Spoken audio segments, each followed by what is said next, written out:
सभी माताओं और बहनों को मेरा सादर जय श्री कृष्ण।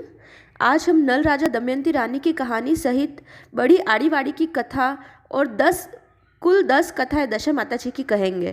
थोड़ा समय अधिक लगेगा, लेकिन आज 10 कहानियाँ 10वें दिन पूजा करके व्रत करते हैं तो 10 कहानियाँ सुनना ज़रूरी होता है, इसलिए हम 10 कहानियाँ पूरी करेंगे।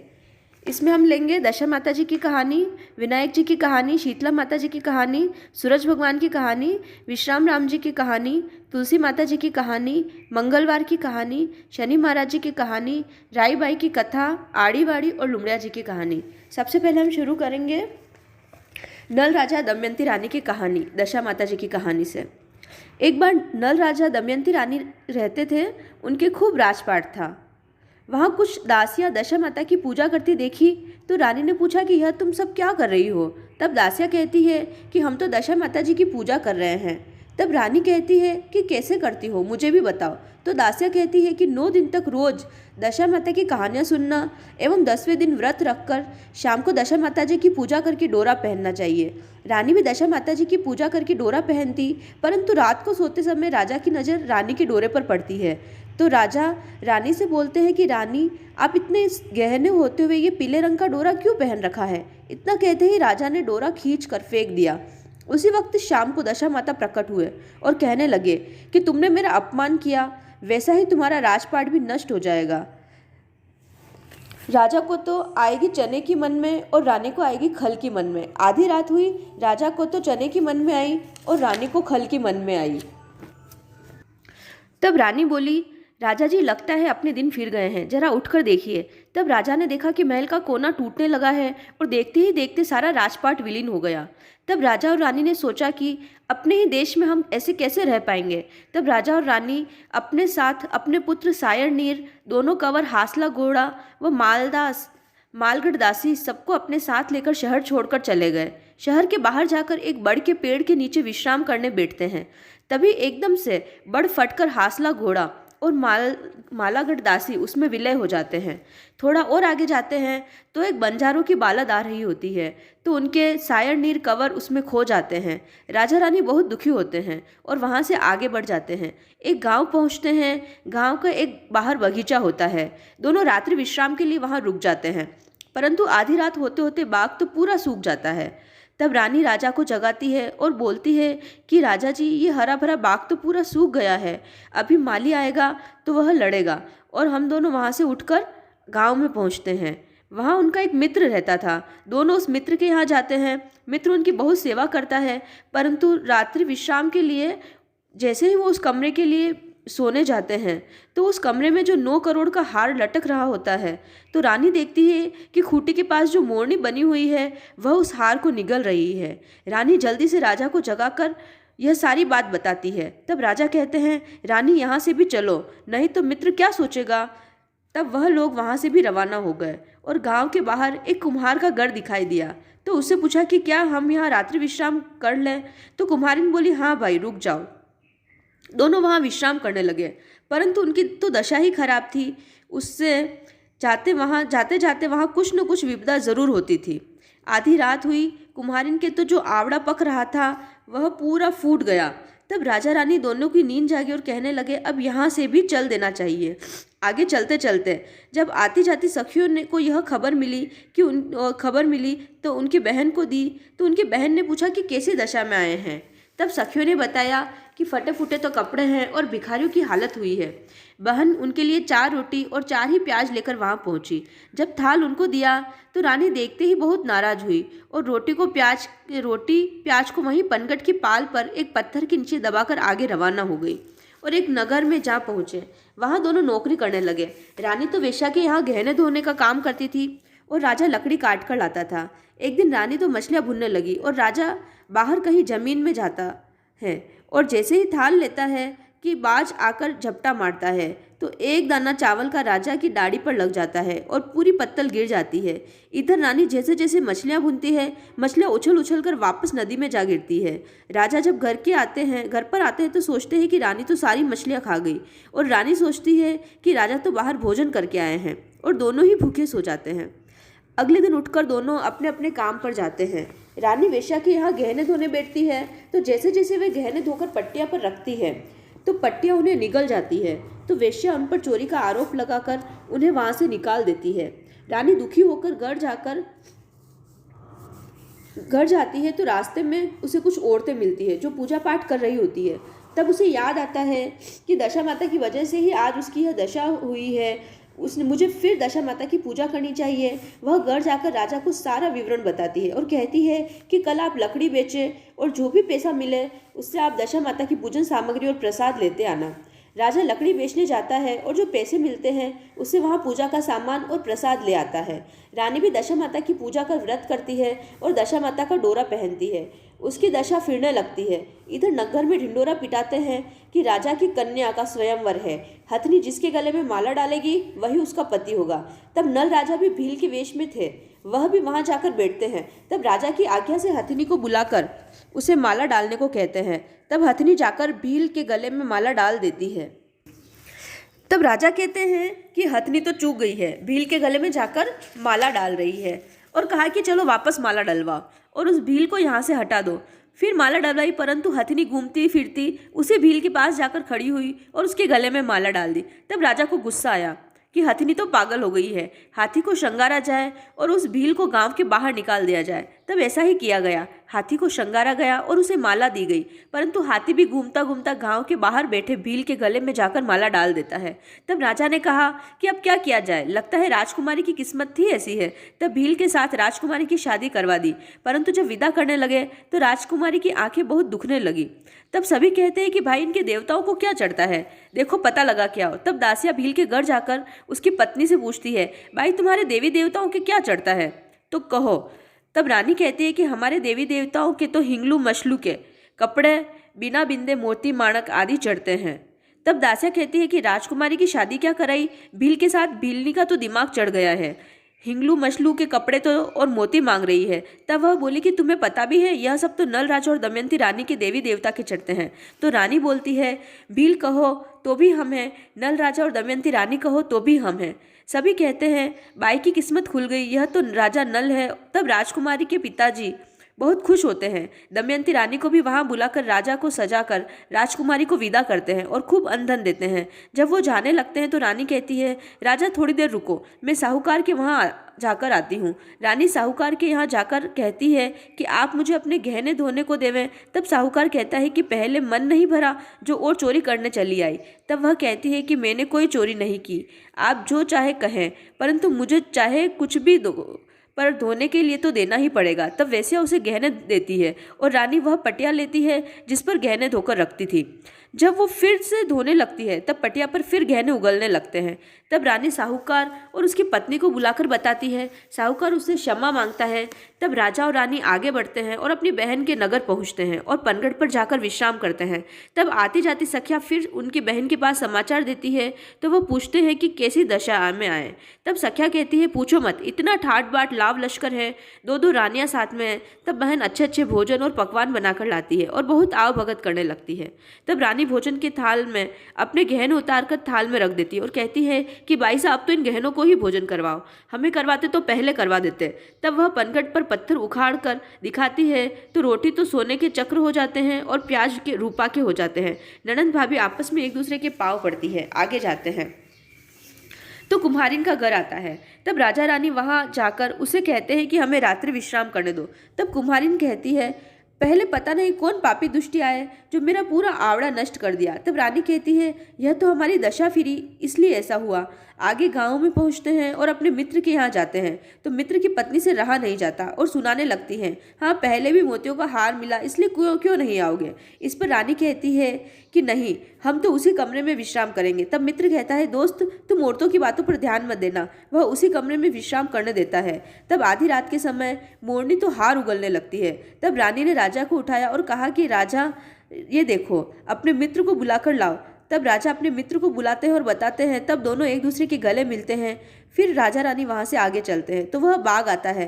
तब राजा माली से पूछता है कि हम यहाँ रात्रि विश्राम करना चाहते हैं। तब माली कहता है कि 12 महीने हो गए, पता नहीं कौन पापी आया जो मेरे बाग सुखा गया, तुम्हें भी रुकना है तो रुक जाओ। तब वह वहाँ विश्राम करने लगते हैं। फिर वही आधी रात होती है, बाग तो एकदम हरा भरा हो गया। राजा माली को बुलाकर बताता है, तब माली उनसे क्षमा मांगता है। थोड़ा आगे जाते हैं तो वहाँ कुछ बच्चे खेल रहे होते हैं। तो रानी मन में आस करती है कि हमारे भी दिन फिरे थे, तब कंवर यही कहीं खो गए, आज वह भी बड़े हो गए होंगे। तब राजा कहते हैं कि रानी आज नगर जिमाते हैं और किसी के भी घर पर खाना नहीं बनेगा और न ही चूल्हा जलेगा। तब राजा रसोई बनवाते हैं और पूरे गांव को न्योता देते हैं। सब लोग जिमने आते हैं, सभी कोई कैसे जिमता है तो कोई कैसे जिमता है।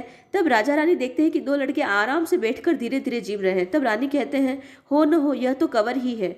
तभी बंजारे आ जाते हैं कि जिमा कर क्या हमारे बच्चों को ले जाना चाहते हो। तब रानी कहती है कि यह तो कंवर है और बंजारिन कहती है यह तो मेरे बच्चे हैं, और दोनों झगड़ने लगते हैं। तभी सब बोले कि इसका न्याय कैसे हो। तो राजा कहते हैं कि हे सूरज भगवान, वो ही इनका न्याय करेंगे। तब रानी को तो पहनाई चमड़े की काछली और बंजारन को पहनाई रेशम की काछली और कहा कि जिसकी काछली से दूध की धारा बहेगी और इन बच्चों के मुंह में आ गिरेगी वही इन बच्चों की माँ होगी। तब रानी सूरज भगवान के सामने हाथ जोड़कर खड़ी हो जाती है और कहती है, हे सूरज भगवान, हमारा न्याय करना। और दूध की धारा बहने लगती है और बच्चों के मुंह में आ गिरती है। तब राजा रानी दोनों कंवर लेकर अपने देश की ओर बढ़ते हैं। रास्ते में बड़ का पेड़ आता है जहाँ पर विश्राम करते हैं। बड़ फटकर वहाँ से हासला घोड़ा और दासी भी मिल जाते हैं। इस प्रकार वह खुशी खुशी अपने राजपाट वापस संभाल लेते हैं और गांव में ढिंडोरा पिटवाते हैं कि दशा माता के दिन सभी औरतें दशा माता की पूजा करें एवं डोरा लेवें। दशा माता राजा और रानी की दशा बिगड़ी वैसी किसी के मत बिगाड़ना, और जैसी अच्छी हुई वैसी सबकी अच्छी करना। जय दशा माता। अब हम कहेंगे विनायक जी की कहानी। एक अंधी बुढ़िया थी, रोज गणेश जी का पूजन करती, माला फेरती। गणेश जी राजी हो गए, बोले बुढ़िया मांग। बुढ़िया बोली, महाराज मुझे तो मांगना नहीं आता, क्या मांगू। विनायक जी बोले, अपने बेटे बहू से पूछ ले, या तेरा और कोई हो उसे पूछ ले। बुढ़िया अपने बेटे बहू से बोली, गणेश जी से क्या मांगू। बहू बोली, मेरे लिए पुत्र मांग लो, बुढ़ापे में पोते का मुख देख लो। बेटे से पूछा तो बोला, धन मांग लो, धन होगा तो सब हो जाएगा। पड़ोसन से पूछा तो बोली, बेटे बहू किसके हैं, तू तो अपनी दोनों आंखें मांग ले, नहीं तो बुढ़ापे में दुख पाएगी, पड़ी पड़ी खाट पर सड़ेगी। बुढ़िया चक्कर में पड़ गई, सोचते सोचते सो गई। सुबह उठी, नहा धोकर पूजन किया। गणेश जी आए, बोले, क्यों बुढ़िया, पूछ लिया। बोली, हाँ महाराज पूछ लिया। आप मुझे यह वरदान दो कि मैं अपने पोते को सोने के कटोरे में दूध पीते देखूं। विनायक जी बोले, बुढ़िया तू तो भोली दिखती थी और मांगते समय सब कुछ मांग लिया, अच्छा ऐसा ही होगा, कहकर चले गए। धीरे धीरे सारी बातें होने लगी। घर में धन दौलत भी खूब हो गया, बहू के लड़का हो गया, बुढ़िया को आंख मिल गई, आनंद ही आनंद हो गया। विनायक जी महाराज बुढ़िया की तरह हम सब पर मेहर करना, कहानी के सुनते को, हुकारा देते को, लिखने पढ़ने वाले को। जय गणपति बप्पा। अब हम कहेंगे शीतला माता जी की कहानी। 4 देराना जेठाना थी, 3 तो बहुत होशियार थी। सबसे छोटी वाली भोली और नासमझ थी। फाल्गुन माह होने के दिन आए और अगते आए। तीनों होशियार थी, जो काम करती सोच समझ के करती, परंतु वह छोटी वाली बेचारी को कुछ पता नहीं था। यहाँ तक कि 10 दिनों में क्या क्या काम करना चाहिए नहीं करना चाहिए वो भी नहीं पता था। शीतला सप्तमी के एक दिन पहले सब जेठानियाँ नेवज बना रही थी, क्योंकि दूसरे दिन ठंडा ही खाते हैं। छठ के दिन उस देवरानी का बेटा बीमार हो गया तो सोचा कि सब कल बना दूंगी। वैसे तो जैसे ही सुबह उठी और उस नेवज बनाकर तलातली करने लगी, उधर सब जेठानियाँ हंस रही थी और कह रही थी पागल हो गई है, आज यह सब कर रही है। पर उसके पास जाकर उसे कोई नहीं समझाता। ऐसा करने से उसका बेटा तो बहुत बीमार हो गया, बड़े बड़े फोले पूरे शरीर पर हो गए और मूर्छित हो गया। वो भोली तो रोने लगी और दौड़ी दौड़ी जेठानियों के पास गई और कहने लगी कि क्या करूँ, कहाँ जाऊँ। तो सब जेठानियाँ कहने लगी कि इसे माता जी के मंदिर ले जा। और वो औरतें जाने लगी। जाते वक्त रास्ते में एक डोकरी मिली। उसने कहा, ए जाने वाली मानवन कहाँ जा रही है, मेरे जुए निकालते जा। तो उसने कहा, मेरा पुत्र बीमार हो गया है, इसको माताजी के मंदिर ले जा रही हूँ, लो जुए तो निकाल देती हूँ। उस डोकरी ने कहा कि जा, तेरा पुत्र ठीक हो जाएगा। आगे गई तो एक आम का पेड़ आया, उसके नीचे बहुत सारे कांटे बिखर रहे थे। तो आम ने कहा, ए जाने वाली मानवन कहाँ जा रही है, मेरे नीचे बहुत कांटे बिखर रहे हैं, उनको इकट्ठा कर ले ताकि कोई आम खा सके। उसने अपने पुत्र को एक तरफ सुलाया और सारे कांटे बीनने लगी। तब आम ने कहा, जा, तेरा पुत्र ठीक हो जाएगा। वो आगे गई माता जी के मंदिर में और जैसे ही माता जी के मंदिर में उसने अपने पुत्र को सुलाया, उसका पुत्र तो एकदम ठीक हो गया। माता जी ने आप रूप में दर्शन दिए और कहा कि यह पत्थर पड़े हैं, जितने तू ले जा सके ले जा और कोठे में डाल देना। वो घर गई और कोठे में पत्थर डालकर सो गई। सुबह उठी तो सुंदर महल, नौकर चाकर सब आराम हो गया। तो जेठानियाँ जलने लगी और कहने लगी कि कल तो मरे हुए छोरे को लेकर माता जी के मंदिर गई थी और आज यह सब कैसे हो गया। 1 साल बाद वापस शीतला सप्तमी आई। जेठानियों ने भी सप्तमी के दिन ही नेवज बनाया और जानबूझकर कपड़े धोए, टाके लिए। उनके पुत्र मर गए तो वो वो माताजी की मंदिर लेकर जाने लगी तो रास्ते में वही डोकरी मिली और पूछा, ए जाने वाली माड़वन कहाँ जा रही है, मेरे जुए निकालते जा। तो उसने गुस्से से कहा, तेरे को दिखता नहीं, मेरा पुत्र बीमार हो गया है, तेरे जुए निकालने बैठ जाऊं। और वो चली गई। आगे जाकर वही आम का पेड़ आया। आम ने कहा, ए औरत कहाँ जा रही है, मेरे कांटे बहुत हो रहे हैं, इनको बीनती जा। उसने गुस्से से कहा, तेरे को दिखता नहीं, मेरा पुत्र बीमार है, मैं इसको माताजी के मंदिर ले जा रही हूँ। और वो चली गई। माताजी के मंदिर में जैसे ही सुलाया कुछ नहीं हुआ। माताजी आई और कहने लगी, यह पुत्र तो ठीक नहीं होगा, जो पत्थर पड़े हैं चाहे जितना ले जा सकते हो।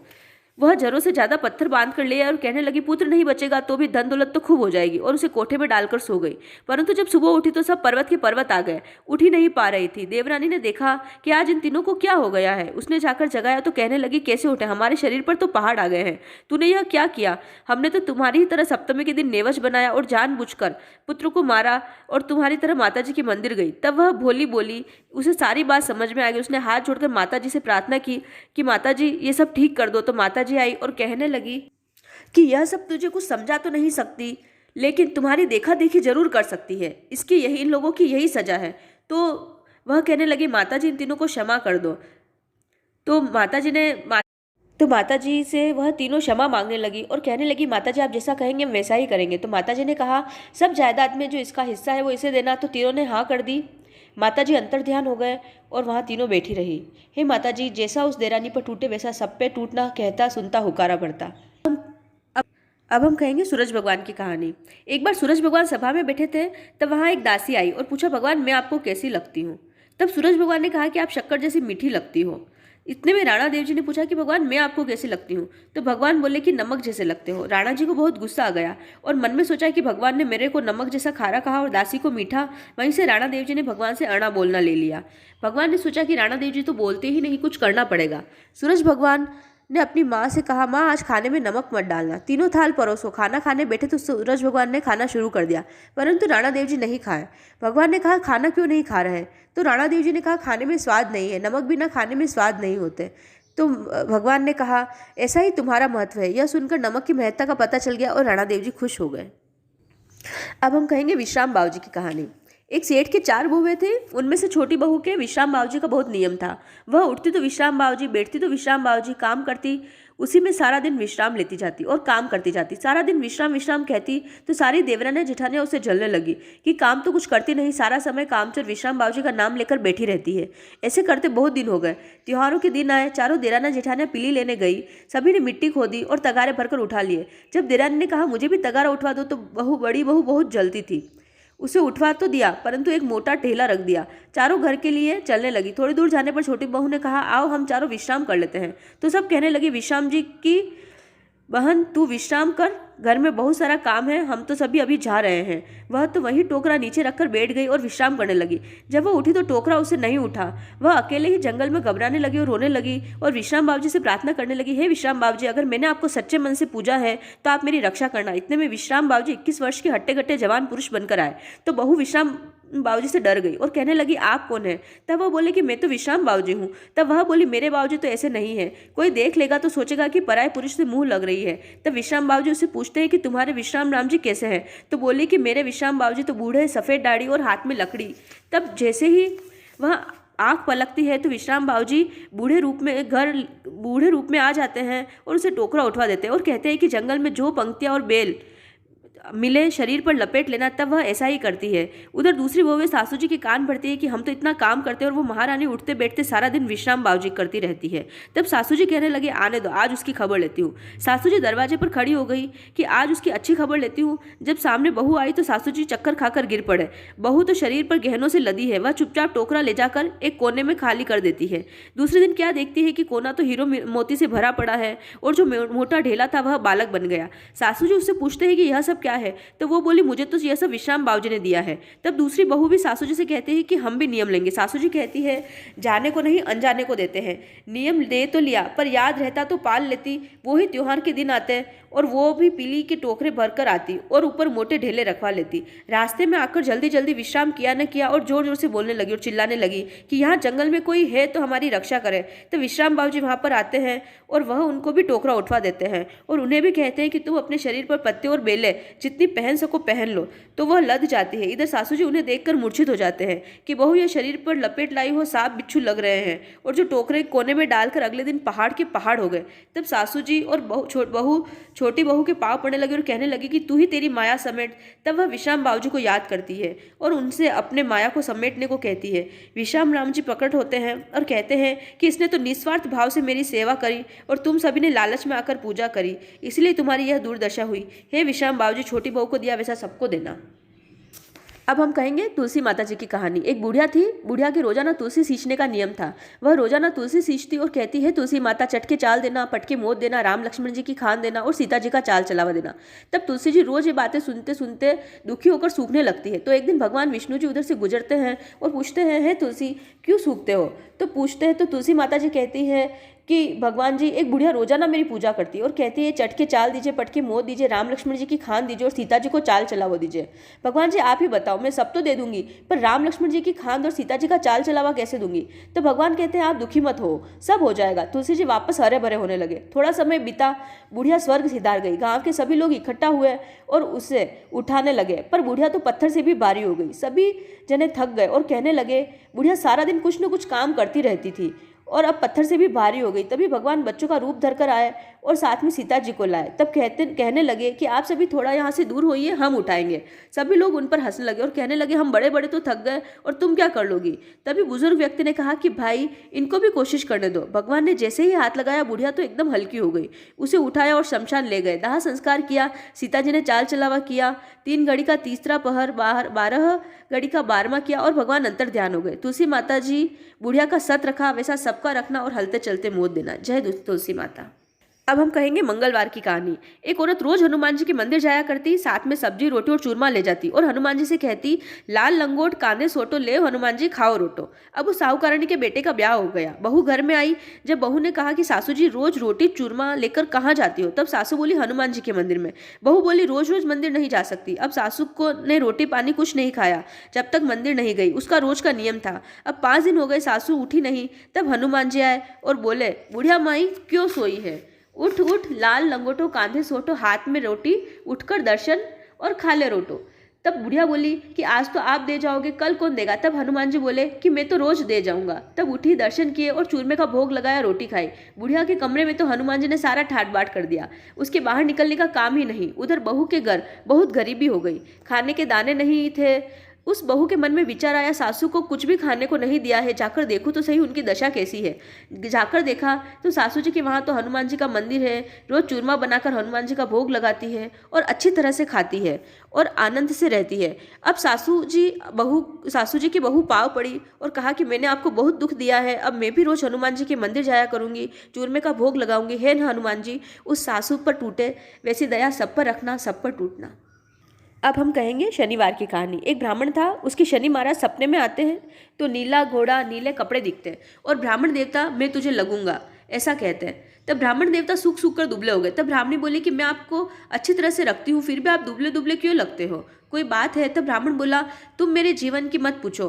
मुझे तो नीले कपड़े वाला एक आदमी नीले घोड़े पर बैठा हुआ दिखता है और मुझसे बोलते हैं कि मैं तुझे लगूंगा। तब ब्राह्मणी बोली, ये तो शनि महाराज है। तब शनि जी ने ब्राह्मण को एक सपना और दिया और कि मैं तुझे 7.5 बरस लगूंगा। तब ब्राह्मण बोला कि मैं तो इतने बरस नहीं झेल सकूंगा। शनि महाराज बोले कि 5 बरस, 2.5 बरस या 1.25 पहर तो लगूंगा ही। तब ब्राह्मण बोला, अच्छा 1.25 पहर लग जाना।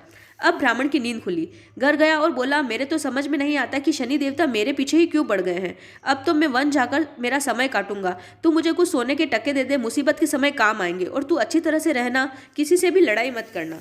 ब्राह्मण जंगल में पीपल के नीचे जाकर बैठ गया और वजन करने लगा। जब 1.25 पहर बीत गई तब घर चला।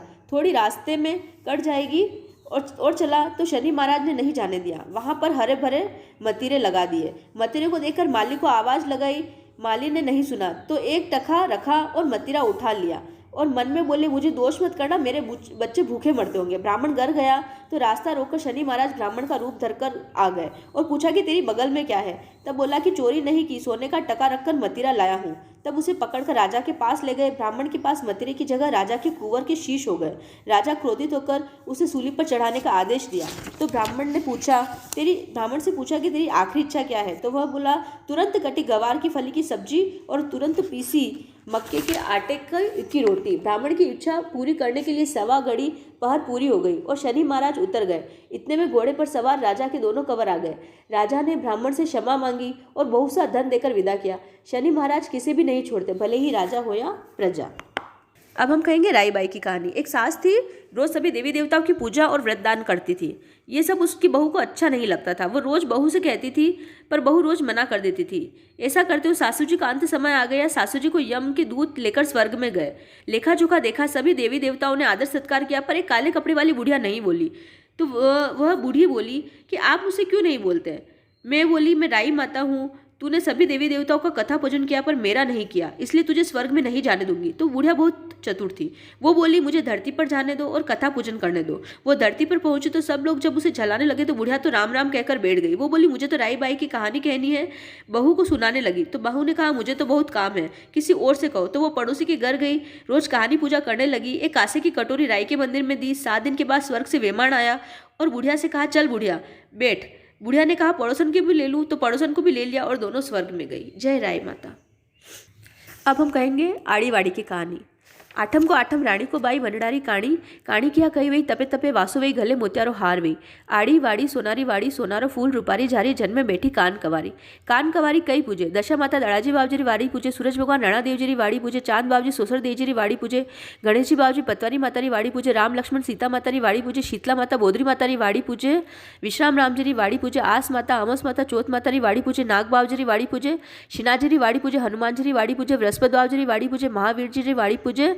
अनदेव जलदेव पवन देव जी वाड़ी पूजे। शंकर महादेव जी सत्यनारायण जी वाड़ी पूजे। लक्ष्मी माता संतोषी माता ग्यारस माता री वाड़ी पूजे।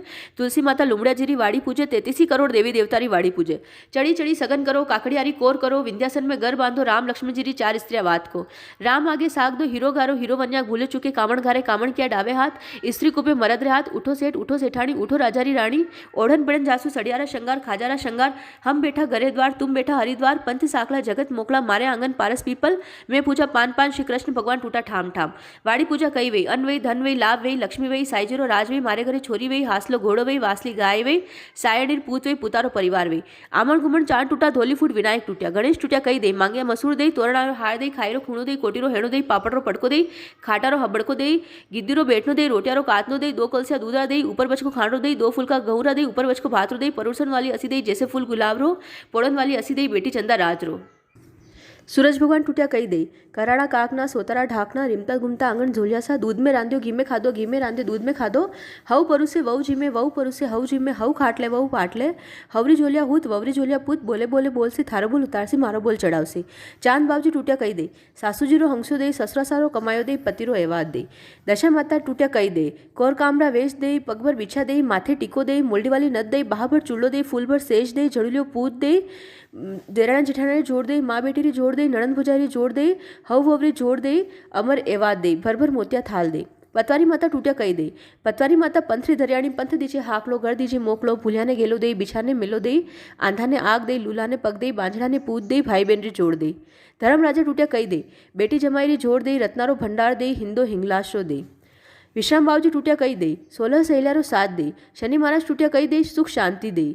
लुमड़े बावजी टूटा कई दे, भूरिया बेटा दे, 4 दरवाजारो धर्म दे। तुलसी माता टूटा कई दे, चटके चाल दे, पटके मोद दे, राम लक्ष्मण जी खान दे, सीता जीरो चाल दे।